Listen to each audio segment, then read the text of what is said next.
Donc c'est un moment où on aurait pu vous droguer en tout cas potentiellement, c'est ça? Vous avez beaucoup de souvenirs, mais par contre il y a des moments où vous avez des trous.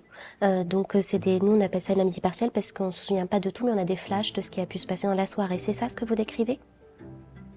D'accord. Les victimes qui appellent le CRAF sont des victimes qui vont suspecter une administration de substances, donc à leur insu, et qui vont justement subir une agression au décours. Ce sont des femmes, mais ce sont aussi des hommes, des personnes transgenres, de tout âge, de toute classe sociale. Ce qui revient le plus souvent de façon générale, ce sont des troubles de la mémoire, des troubles du comportement. J'étais pas comme d'habitude, j'étais désinhibée, j'étais un peu dans le cirage, etc. Des troubles neurologiques, des vertiges, etc., des nausées, des vomissements, en présence de faits criminels ou délictuels possibles. Il n'y a pas de signe spécifique de la soumission chimique, il n'y a que des tableaux évocateurs que seule l'analyse toxicologique permettra de dire dans quel mode opératoire on se situe. Notre objectif, c'est de repositionner l'agression au centre, de dire qu'elles sont bien légitimes à déposer plainte, donc on encourage la judiciarisation, mais bien sûr, on va respecter leur temporalité. Notre travail, avant tout, c'est un travail d'écoute et de pédagogie. On prend le temps de répondre à leurs questions. Au CRAFS, nous ne faisons pas de suivi et d'accompagnement, nous sommes une plateforme d'orientation et d'information pour ces victimes. En soumission chimique, on retrouve tous les ans les médicaments, et notamment les médicaments psychoactifs, sédatifs. Depuis 2021, on voit que les drogues maintenant deviennent au coude à coude, et puis restent bien sûr les dissociatifs. Ces substances s'éliminent en quelques heures à quelques jours, au-delà des prélèvements toxicologiques. Si les victimes décident de ne pas déposer plainte, de toute façon, il faudra gérer le volet sanitaire et la prise en charge psychologique. On a pu observer des conséquences cliniques pour les victimes qui ne sont pas négligeables. On parle de